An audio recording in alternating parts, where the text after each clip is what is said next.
Welcome everyone to Monday Match Analysis. I'm Gill Gross, and it is time for a preview of the 2025 Monte Carlo Masters. Happy clay court season, everybody. That feels exciting to say.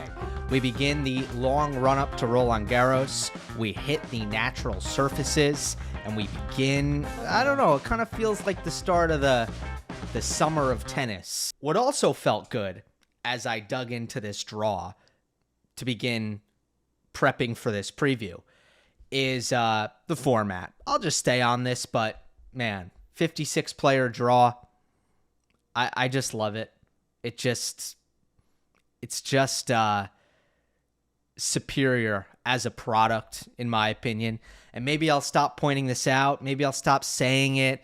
But at this point, Monte Carlo feels like novelty. It is novelty because the majority of the Masters 1000s now are expanded to 11, 12 days, 96 players, 32 seeded players with a bye. And man, I just love this format where you are getting great order of play daily in this condensed format with awesome matchups every day from start to finish, period. Now, Monte Carlo not only is a shift from the hard courts to the clay, it's also the slowest clay there is.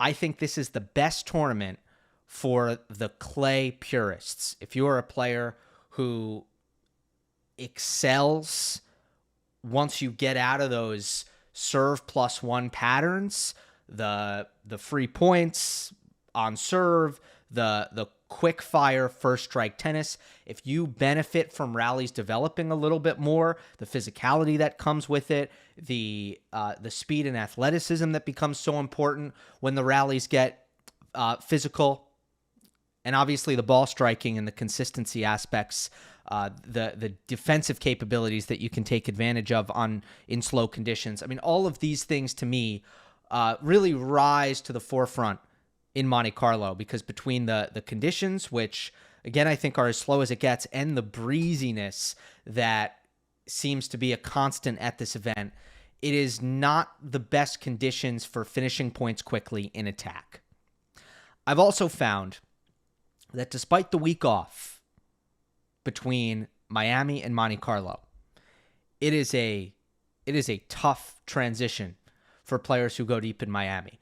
And I won't stick to that rule 100%. I don't think it's impossible to go deep in both, but I almost think it's harder to go deep in Miami and then deep in Monte Carlo. And I feel like I've observed this. I think it's almost harder to do that than to do it Indian Wells to Miami. And I don't know, maybe part of that is the jet lag. Maybe part of that is the extra preparation needed to feel comfortable on a new surface. But speaking of jet lag, I can guarantee you that all of these perpetually traveling tennis players use a great VPN such as our sponsor, Surfshark. Surfshark is an app and browser extension that encrypts your data and lets you change your IP address to virtually place yourself anywhere in the world and unblock websites and content that you couldn't access otherwise. That's a valuable tool for a tennis fan, or really anybody who travels. For example, if you want to hear my commentary of Monte Carlo on Tennis Channel 2 Monday and Tuesday morning, and you're outside the United States, you'll need a VPN like Surfshark. I'm going to Aix-en-Provence, France for the Challenger event end of April. That's during Madrid, and I'll be using Surfshark to watch Madrid so that I can do this show. Plus, it's not just tennis. I'm a sports fan. My Knicks might be in the playoffs. I watch TV shows. I still need to watch Adolescence on Netflix. I don't know if that's available for streaming in France. I don't need to know. It's important to note also that Surfshark is more than just a VPN for streaming and shopping and gaming.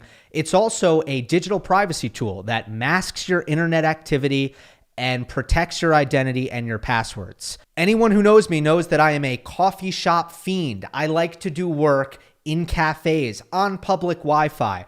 And before I had a VPN, I was taking a considerable risk. But Surfshark encrypts your passwords and your data so you can't get hacked. There's no limit to how many devices you can protect. And if you're not sure if this tool is right for you, no worries, there's a 30-day money-back guarantee. Use my link in the description to get 4 extra months on top of your yearly subscription. And thanks again to Surfshark for sponsoring this video.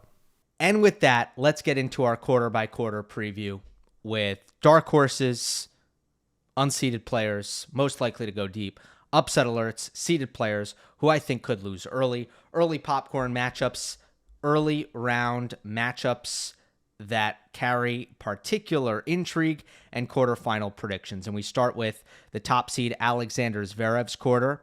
He's got Tsitsipas, Rune, and Musetti. Remember, only 16 seeds per quarter here, so it's not a long list of seeded players, which sometimes make it difficult to pick an upset alert. But in this case, I did find 4. So every quarter is going to have one. And in the case of Zverev's quarter, my dark horse is Matteo Berrettini. My upset alert is Alexander Zverev. And my early popcorn match is Lehechka versus Korda in round 1. Matteo Berrettini is a guy who everybody gets really excited about around grass court season. I've always felt like the clay is just as impactful as the grass in terms of how it helps Berrettini protect that backhand. You know, we know what it is with grass and the slice, making his backhand weakness a lot less vulnerable and in some ways almost turning it into a strength. But clay helps him in a lot of different ways. First of all, he gets to hit more forehands with the extra time to run around. It also just helps his forehand really come out as a weapon. The fact that he gets extra time on that wing, the fact that he gets the higher bounce, better contact points on that wing, and kind of the heavy revs that he gets on his own forehand can be very lively in these sorts of conditions. He's on a good run of health right now, which I think is a great sign coming into this clay court season. 27 in the world right now, not a lot of points to defend. He is going to surge into the top 20 by the end of clay season. And I never love him as an underdog. He's going to have to play Alexander Zverev in his second match as long as he comes through whichever qualifier he plays in the first round. I never love Berrettini as an underdog. I think he struggles punching up above his weight when it comes to, top 5 opposition for a lot of reasons. To me, he's a very consistent performer, but his performance, it's difficult for him to kind of get up to that tier 1 level, even in short patches. It's hard for him to get up to that. Zverev, though, is obviously a bit vulnerable right now. And let's get right to that with upset alert. And I try my best not to always make it that the dark horse player and the upset alert player are, always clashing in early round matchups. But that's the case in this quarter. And for Zverev, we'll start here. Yes, clay is his best surface. It helps him impose his physicality. He likes the higher bounce as well. It's probably even a bigger deal for him than Berrettini. But of all the clay court masters, this is Zverev's worst. He's got a modest record here of 14 wins and 8 losses. He's been much better in Madrid, Rome, and of course Roland Garros. And overall, this is just a horrible quarter for Zverev, who is low on confidence, has not. I think a combination of physical issues and the extra pressure of trying to chase number 1 after Sinner's, sudden settlement that Zverev would not have been able to see coming. He's in a rough patch right now. I think changing surfaces is a good way to sort of reset and wipe some of that negative juju away. But man, this is a horrendous quarter for Zverev. This is the quarter of death. If you look at Zverev potentially having to play Berrettini, and I know eventually it's not an upset anymore, but just hear me out here. He has to play Berrettini, Musetti, and Tsitsipas in Monte Carlo. I don't think there's a tournament in the world that I think that which is like a worse event to draw those 3 players. Tsitsipas, this is his best event. Musetti, this is up there. Berrettini, you want to play him on a hard court. If it's clay or grass, you're not as excited to play Matteo Berrettini. Let's put it that way. So I think Zverev got a really tough go here. Early popcorn. Yuri Lehechka, Sebastian Korda. Just a high-level first-round matchup. I think there might be some matches in the second round that you could argue are more box office popcorn must watch. But Lehechka versus Korda is a good example of a first round matchup that's going to happen either probably on Sunday or Monday, potentially Tuesday. You wouldn't get a matchup remotely like this in the expanded format in the first round, because Lehechka would be seeded, Sebastian Korda would be seeded. So not only would you not get a matchup this good in the first round because they wouldn't even be participating, you also wouldn't get a matchup this good in the second round because they would both be seeded and they wouldn't play each other in the second round. So just to point out what a massive difference this 56-player format can make in terms of the level of competition right away in the first couple rounds. All right, let's go to our quarterfinal prediction, and I'm going to go with Stefanos Tsitsipas defeating Lorenzo Musetti. Obviously not reinventing the wheel here. This is the tournament that has meant more to Stefanos Tsitsipas' career than any other. His overall record, 20 wins, 3 losses. He's won it 3 times. He is the defending champion. Monte Carlo is the venue in which he's won all 3 of his Masters 1000 titles in his career. And confidence, it's a heck of a drug in tennis. This place seems to give him that, even in his down years. I think the slow clay does clarify his tactics, if we're going to get a little bit deeper into it. I mean, he plays the backhand high and heavy more often on the clay. That's the good part of Tsitsipas' backhand, is it is heavy. So on a clay court, when the ball is jumping off the court, it can be very difficult to attack off of his backhand, especially when he has time to take those bigger cuts on the ball. Plus, he can run around for days. Not only the extra time to run around, but it's really tough to catch him out of position because he's so fast defending his forehand corner. If you're going to try to burn him in that direction, forehand defense is so good on clay. So Tsitsipas' forehand ends up just being able to really dominate and dictate terms on the slowest clay courts like this one. And he makes more returns and his athleticism shines. Helps him get breaks of serve because he can scramble hard and use his court coverage.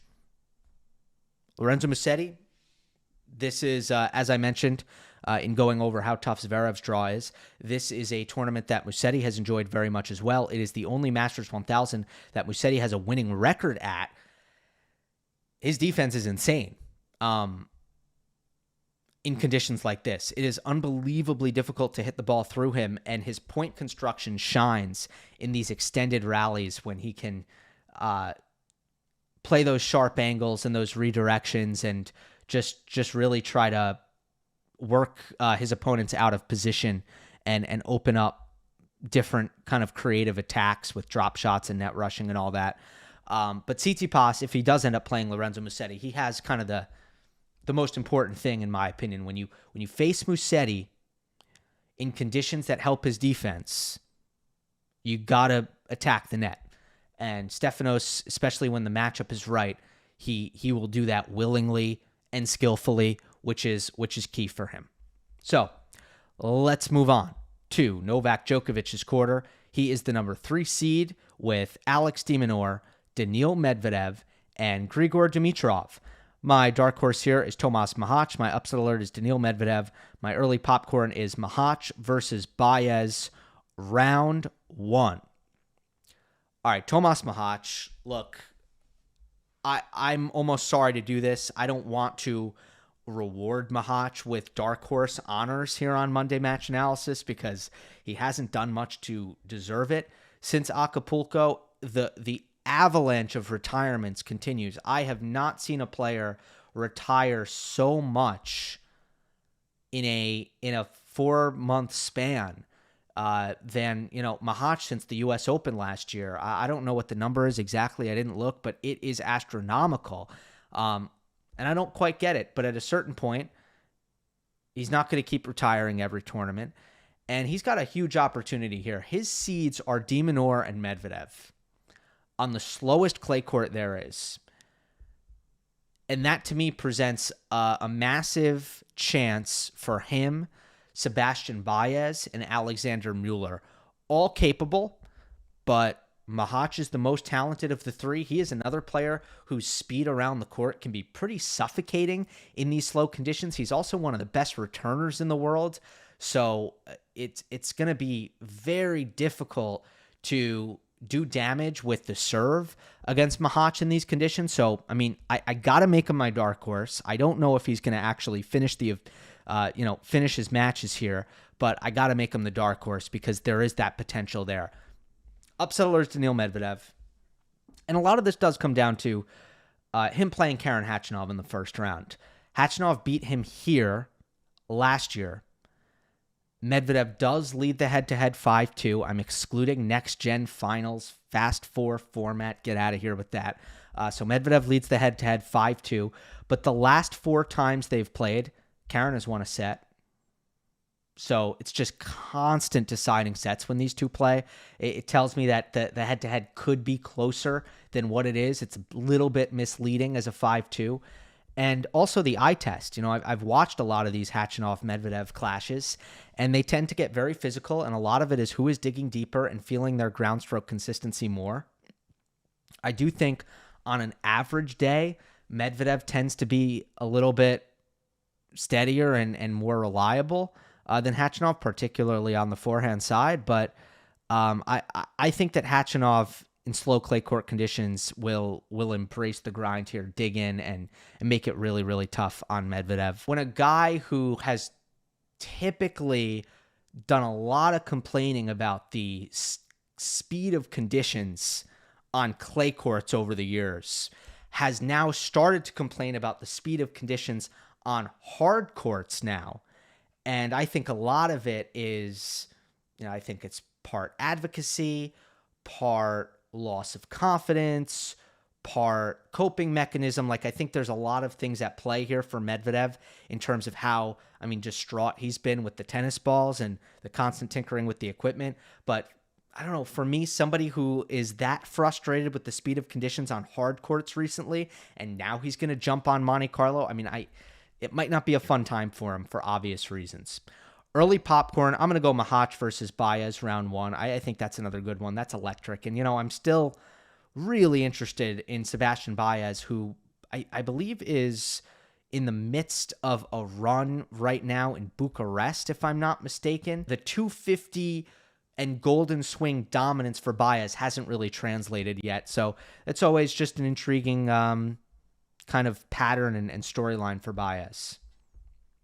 Quarterfinal prediction is Novak Djokovic defeats Tomas Mahac. Would be a rematch of Australian Open third round match that was really straightforward in Djokovic's favor. Mahac was not feeling the ball off the ground that night, was looking really tight and just couldn't dictate terms whatsoever in the rallies. Anyway, let's talk about Djokovic, because I haven't given Novak an optimistic prediction at Monte Carlo in a long, long time. I have not picked him to win this event or even go deep in this event in years. And he has typically made me look smart for that. And for me, the problem here has been he has not been in great physical shape. So he's still been ramping up the fitness, and the rallies get long on him. Plus it's windy. So, the serve dominance, the forehand dominance hasn't really been there. He's gone up against some quick players like Musetti and Davidovich Fokina, and they've been able to just extend rallies against him, wear him down physically. Even Dan Evans did it one year, and Djokovic has struggled here. But look, for me, Miami showed me that Novak Djokovic is way ahead of where he's been recently. It's not the same Novak in the first week of April, in my opinion. And this is the best section he could ask for. It is far, far weaker than Zverev's. I mentioned Medvedev and de Minaur. They're the two high seeds on the opposite eighth. But for Djokovic, his seed is Grigor Dimitrov, who I get the sense that, first of all, these conditions are not going to reward Dimitrov's serve +1, heavy tennis, and he also might be a little bit worn down physically after what happened in Miami. I know there's always going to be some inconsistency. Well, wouldn't Novak be worn down physically? I think for Dimitrov it was it was a different kind of deal. Like, he was depleted at the end of Miami. I don't think it was the same thing for Novak whatsoever. And the unseeded players here aren't so bad for Novak either. You look at the winner of Stan and to below, you have a struggling Jan Lennard Struff in here, a struggling Nicholas Jarry in there. I just think a draw could not be better for Novak. And I trust him a whole lot more than Tomas Machac as well. Physical side included. All right, halfway home. Let's go to the 4-seed Casper Ruud's quarter with Indian Wells champion Jack Draper, Ben Shelton, and Frances Tiafoe. So Ruud, Draper, and the Americans. By the way, just while we're on the topic of Americans, Taylor Fritz withdrew. Ab injury. He was talking about how he re-injured his ab in the quarterfinal match in the semifinal against Menchik. He was protecting it a little bit. I mean, he clearly wasn't too limited, but Monte Carlo is the only Masters 1000 that, especially if you're an American, it makes some sense to skip it if you have a good reason to skip it. And for Fritz, the ab injury has been really stubborn, as ab injuries typically are. Anybody who's had one, I haven't had one. I'm just going off of what I've heard from players. They tend to linger. Like, they not only do they linger, they reappear. So you really need to give it time to fully heal. Otherwise, it can come back to bite you. So I think smart decision for Taylor Fritz, who made the semis here last year, I want to say. Anyway, Casper Ruud's quarter. My dark horse is Alejandro Davidovich Fokina. My upset alert is Frances Tiafoe. My early popcorn is Shelton versus Davidovich Fokina in round 1. Also, Draper versus Shapo in round 2. So much popcorn that I had to choose 2. But let's talk about my dark horse, Davidovich Fokina. He has had some success here in the past. In fact, this is his winningest Masters 1000 event.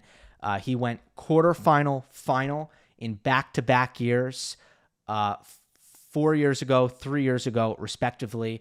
He has lost first round last 2 years, but there's still some good memories here for Davidovich Fokina, who has had the best start to a year that he has ever had.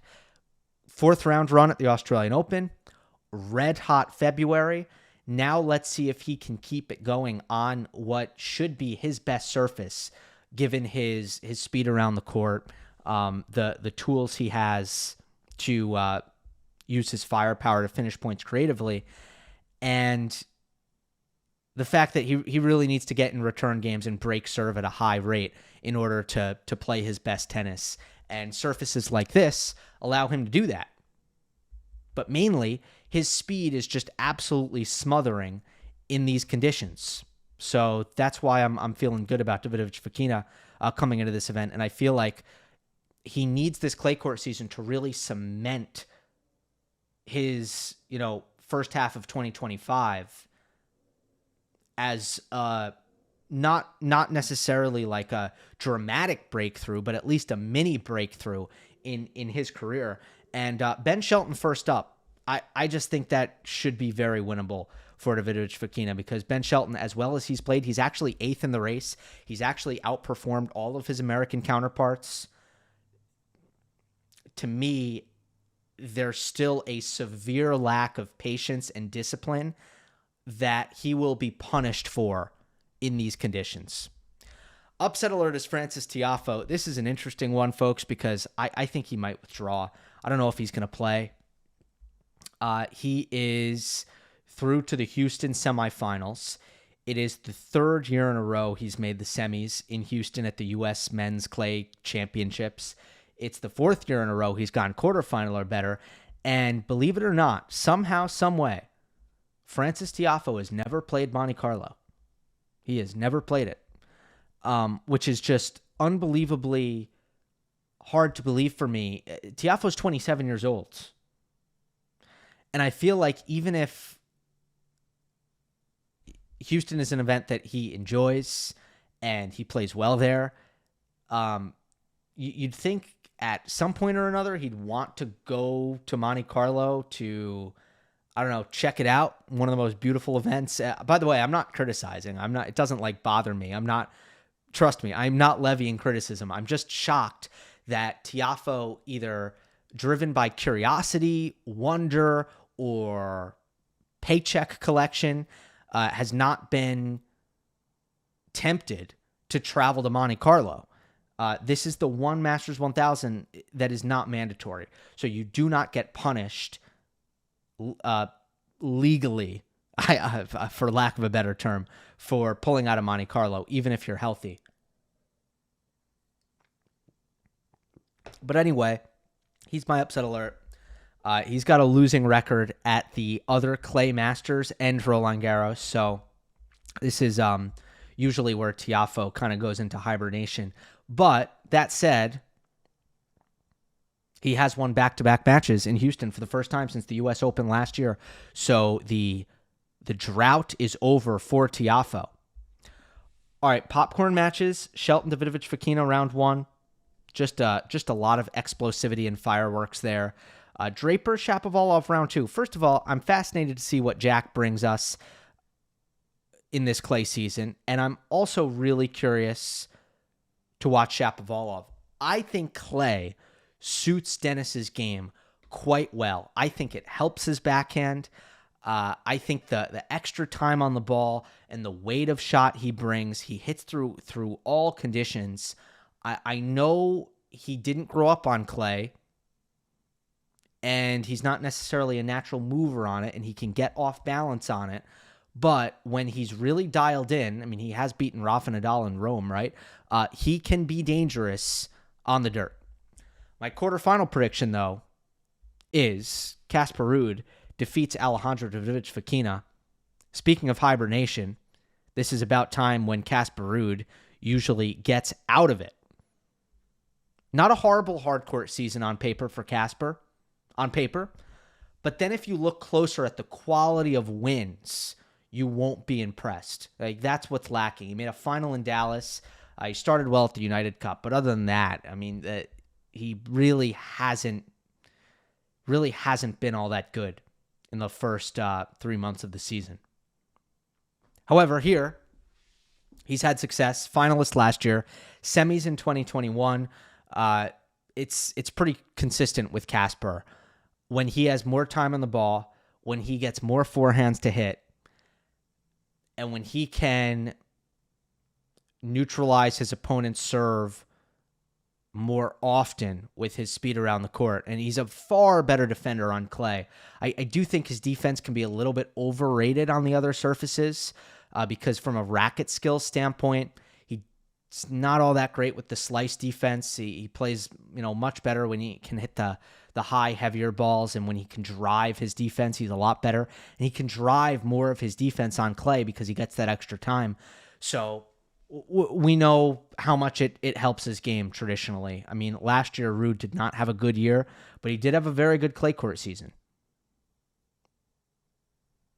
And there's no reason why he can't do that again. This is another favorable section. Draper has not been comfortable on clay in his career so far. I think Jack will have his career best clay season, but for me, it's still a transition year for Draper to go from an absolute non-factor on clay to maybe in the conversation, but I don't think we're going to see a dramatic leap from him. He still needs to get more used to moving on the surface. Then again, I think Shelton's shot selection is punished in conditions like these. So a lot of good circumstances for Ruud, and I do have my dark horse, unseeded Davidovich Fokina, making it through to this quarterfinal. So let's go on now to the number 2 seed Carlos Alcaraz's quarter, alongside Andrei Rublev, Artur Fils, and Felix Auger-Aliassime. My dark horse here is Francisco Cerundolo. My upset alert, FAA, and my early popcorn are Rublev and Alcaraz openers, and I'll get into that in a moment. Francisco Cerundolo as my dark horse, kind of a no-brainer with how well he's played at the start of 2025 and now moving on to conditions which are unequivocally his best, being one of the best ball strikers in the world, having one of the preeminent forehand weapons on the tour. these are conditions that patch up his bigger weaknesses. His serve, the lightweight serve of Cerundolo is forgiven in Monte Carlo because it's such difficult serving conditions that evens the playing field for him. And the competitive fire, to me, has been a factor with Cerundolo that has been, just lacking. I've never really loved his mental game out there. But with all of the wins, the consistent week-to-week level that he's bringing, that's starting to turn around. He has multiple wins in each of his last 6 events. And he just pulled off the Sunshine quarterfinal. Last 8 appearances in Miami and in Indian Wells. My upset alert, Felix Auger-Aliassime. Is he still the wins leader on tour? I think he might be. But I feel like we're just back to kind of 2022, 2021 Auger-Aliassime, where his weapons are firing, well enough to dominate on indoor hard court.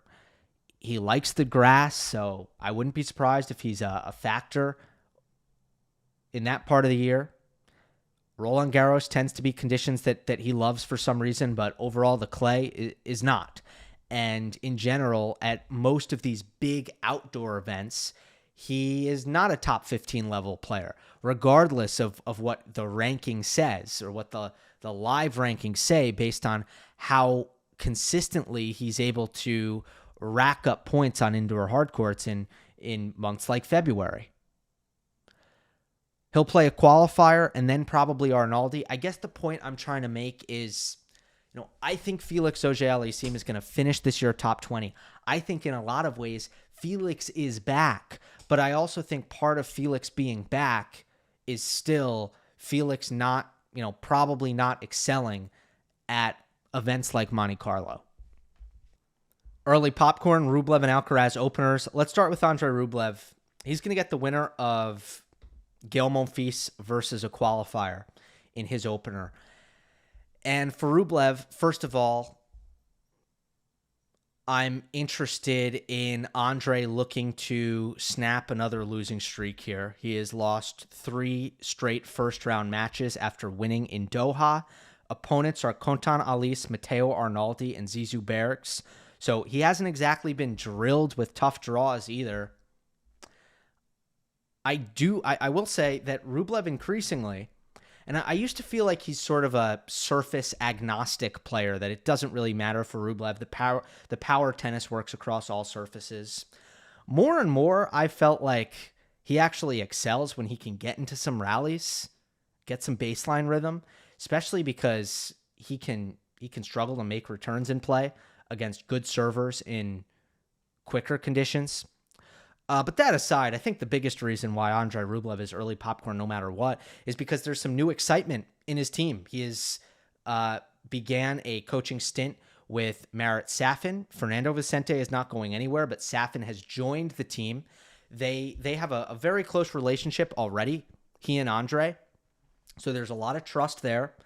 And I think there's going to be a lot of work on the mental side, but hopefully there's also some work on, there's some tennis ideas flowing as well. And I'm excited for Rublev because he has been somebody who, he's added Alberto Martina at one point.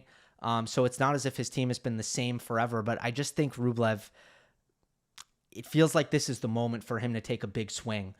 And introduce something new. So I'm really happy to see the Safin news. Him versus Monfils would be a delight. That would be a lot of fun to watch. Carlos Alcaraz's opener will likely be against the dark horse, Francisco Cerundolo. A brutal opener for Carlos.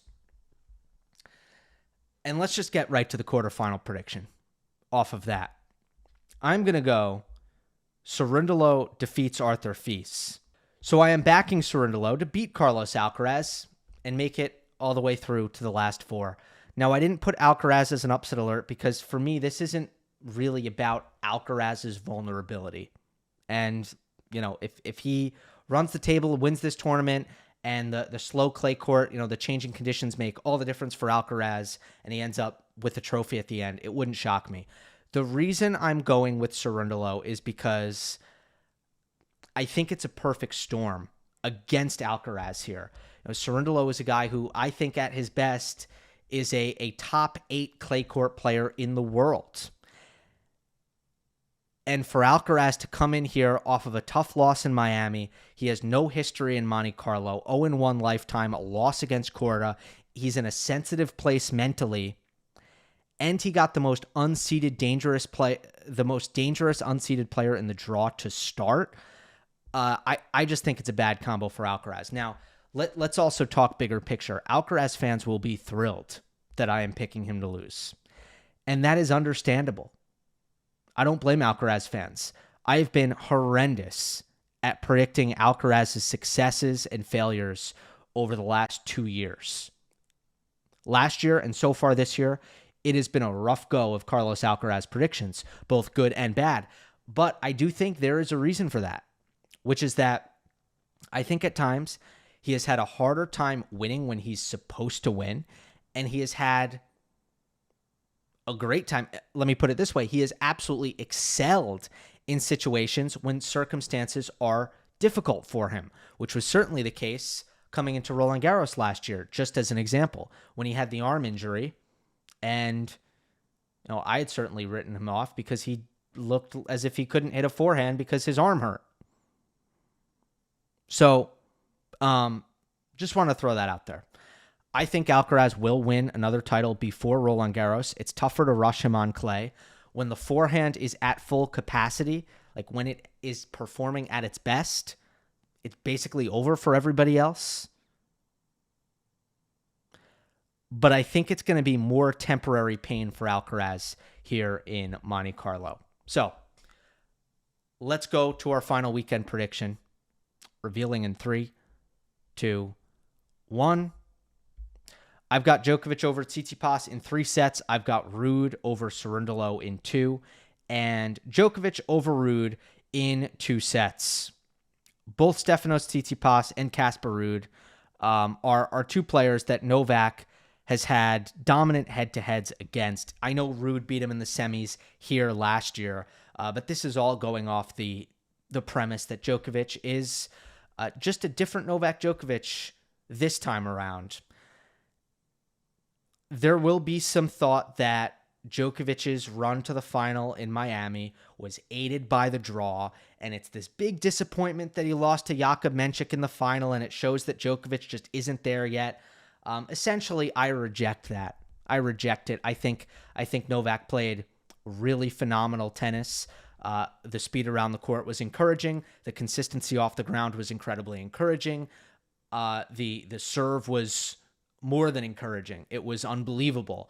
And the fitness levels, which were holding him back a little bit, those will rapidly get better. What I think is happening right now with Novak Djokovic is I think he sees blood in the water in the absence of Jannik Sinner, and I think he's going to make a real hard push here for title number 100 right now.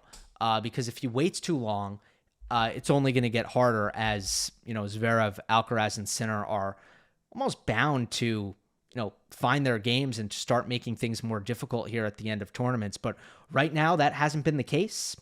And I do think Novak Djokovic is going to take advantage despite his recent struggles relatively here in Monte Carlo. Certainly the path that I have him going through is favorable in a lot of ways, despite Tsitsipas and Ruud and how tough they are in these specific conditions. Djokovic has had great, successful tactics against both of them throughout the years. All right, should be a great event. I'm going to be doing a mailbag on Wednesday, so look forward to that. Hope you enjoyed. Don't forget to subscribe, and I will see you next time.